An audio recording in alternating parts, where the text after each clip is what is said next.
Ravens Wrap is sponsored by Bud Light, Holiday Inn Express, the Ocean City Golf Club, Comfort Inn, Russell Street Report, the original Green Turtle, and hosted by the Blue Ox Bar and Grill. In April 1959, Art Wall won the Masters, edging out Carey Middlecoff and Arnold Palmer by finishing birdie, birdie, birdie, par birdie. 1 month later, Ocean City Golf Club celebrated the opening of their first 18 holes. That course has been transformed now into one of the most scenic golf layouts on the East Coast. Come experience 36 of the most beautiful and challenging holes you'll find anywhere. Ocean City Golf Club in Ocean City, Maryland.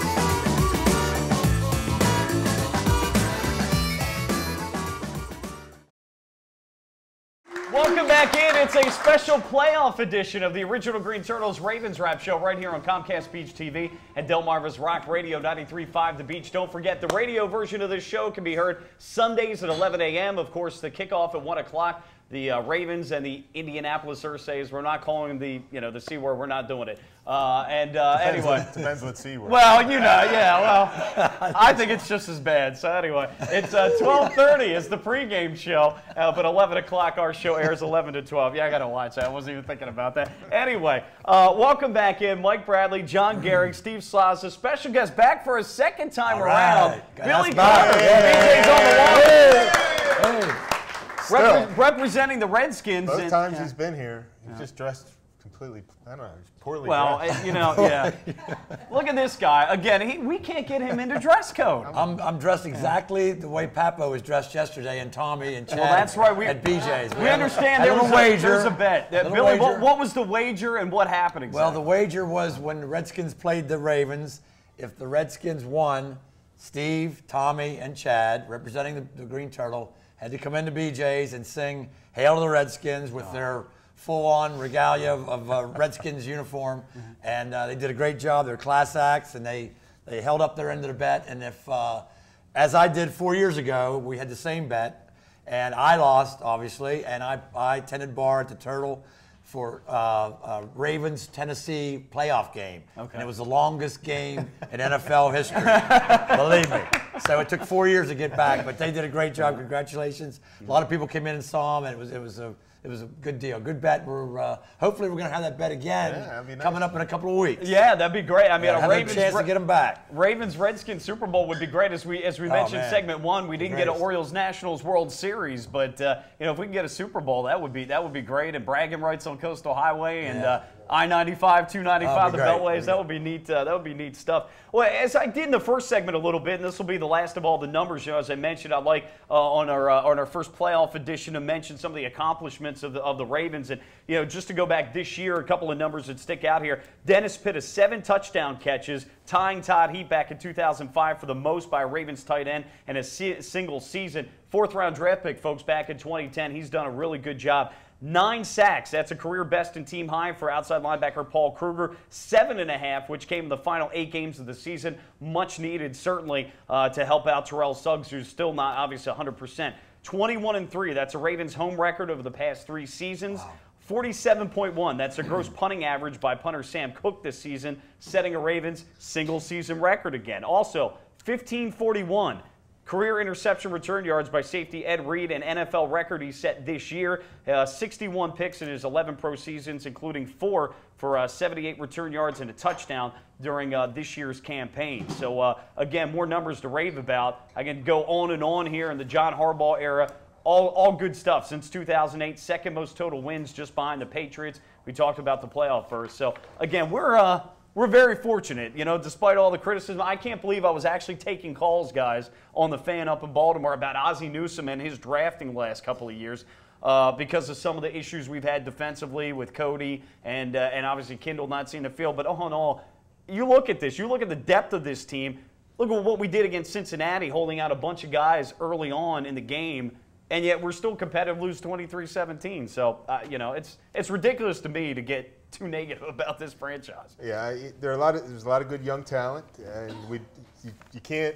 Courtney Upshaw, for instance, he didn't burst out on the scene. He's not going to be Rookie of the Year or anything, but I mean, he showed some promise. Paul Kruger, it just took him a couple of years, but he really came on strong and was really the difference in in some of the games. We talk about the sacks, but we're not talking about the hurries and making the quarterback move and disrupting the passing rhythm of opposing offenses. He was really the difference maker. He stood out on the defensive side of the ball for a struggling Ravens team down the stretch. So you get some of these playmakers, and he looks like an athlete out there. I mean, Kruger does. So I mean, there's some promise. You're right, and so it was a good year. I mean, you can't be. All this is good. They made it to the playoffs, but now what? What's next? No, you know what I mean? True. It's now from you need to win a few games and win a championship. Otherwise, it just really doesn't matter. Steve, you look at going into the playoffs here.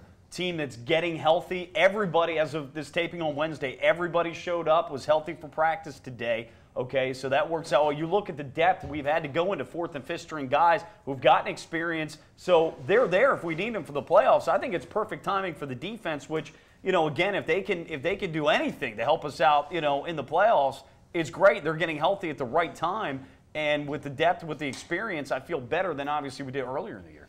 Now, you looked at that Cincinnati game. I mean, that was a show of what our young players have done this year and where they are right now as opposed to beginning of the year. I mean, that defense, I thought, played incredible against Cincinnati's first-string offense. And you looked at the wide receivers, David Reed. I mean, he passed Tannen Doss on the depth chart. And Tannen Doss, I was really excited about. And he's done just, not where he should this year. And you look at Reed coming out, and there was a guy who was on PUP list for 10 games. So, we're really coming on now, and things are going in the upswing. And bring it on. Let's go. Billy, you know the importance of draft picks. You know, we just talked about the Ravens. I mean, you talk about Courtney Upshaw, second-round pick. He's out on the field making plays. Kelechi Osemele, your starting offensive right tackle. Bernard Pierce, who looks very good at running back. Those are your first 3 picks this year. I don't think Ozzie had such a bad draft, but RG3, Alfred Morris, a 6th-round pick. And you know Cousins, the importance. our backup quarterback. Yeah, and Kirk Cousins awesome. at Michigan State. And who's the receiver?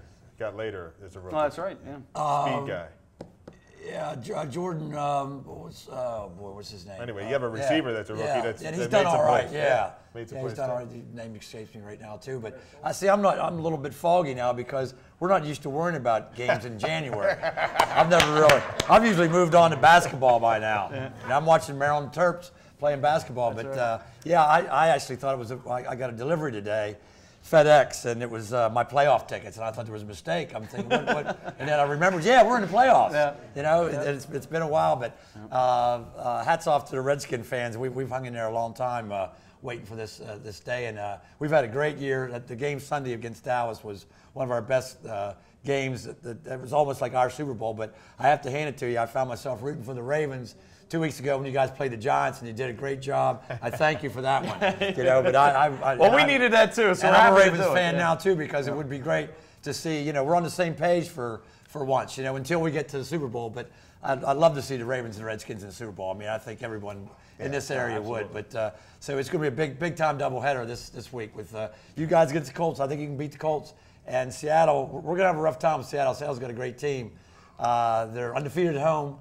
And they have a great home field advantage, as we talked about earlier. But, hopefully that trip to the East Coast might take a little bit out of them, and who knows. It's really one of the more compelling games of the week. You have 2 hot teams. I mean, what you have with the Ravens, I mean, the Colts are playing well. I don't think anyone really, even the odds makers, 7-point line here, Ravens favorite against Indianapolis. But the Redskins, Seattle are 2 hot teams. Ravens really aren't playing well going into the playoffs. And the Redskins and the we're fairly healthy too. Seahawks, I mean, it's we're in pretty good shape, really physically, and we are playing pretty well. And I think RG, I hate to say this, but I don't think he's 100%. But you can see him kind of favoring that knee, but he's getting the job done. But it's they've had to tweak their offense a litle bit because of that. He's not quite the running threat maybe he was before his injury, but Morris has been outstanding. I mean, we couldn't be happier. And that's why RG3 can't be Rookie of the Year, because when you have another Rookie of the Year candidate on the same team, then they're both out. That's right. You know what I mean? So And Wilson, I mean, speaking of rookies, I mean, Russell Wilson for Seattle is awesome. I mean, if you've seen him play. I haven't seen Seattle So you have play all much. 4 Rookie of the Years going, candidates going this week. I think you guys do well, bringing the indoor team to the outdoor, put them in your sandbox you call Jack Hancock Stadium, with that spray painted green sand. I think that'll do a number on them. They're only 3-5 on the road, so you guys should definitely have your way with them. The road record isn't good, but boy, at home they're awesome this year. But it's gonna be a good game. It's gonna be a good game. Well, Billy, you alluded to the 33-14 Ravens win over the Giants a couple of weeks ago, and we didn't have a show last week with the Christmas holiday. It certainly helped you guys out. Winners of the NFC East for the first time since 1999. But guys, just to go back to recap, we really needed that game 2 weeks ago. And the Ravens came out against a Giants team that, was you could argue even more desperate for a win because of the fact that they hadn't reached a playoff berth yet. We had going into that game at least.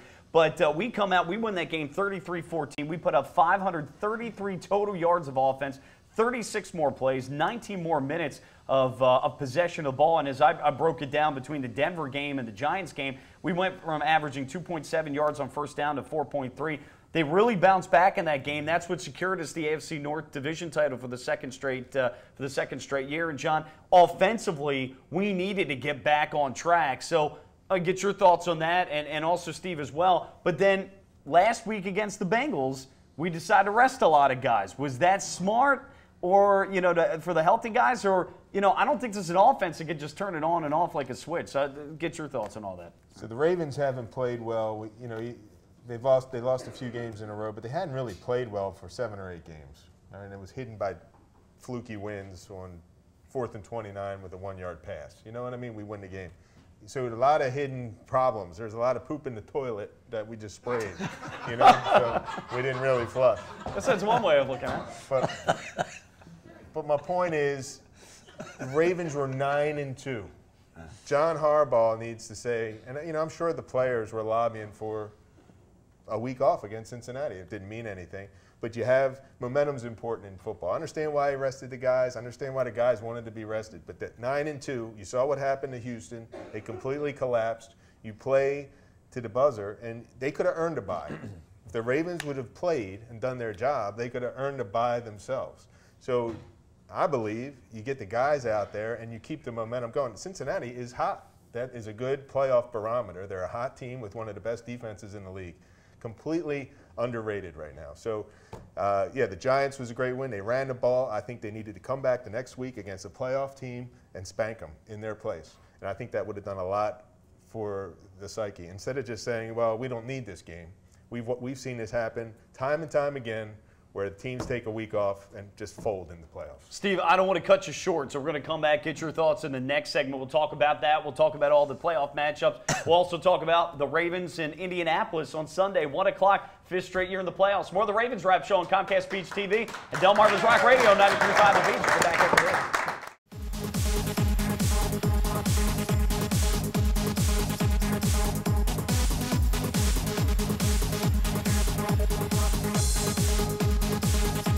Ravens Wrap is sponsored by Bud Light, Holiday Inn Express, the Ocean City Golf Club, Comfort Inn, Russell Street Report, the original Green Turtle, and hosted by the Blue Ox Bar and Grill.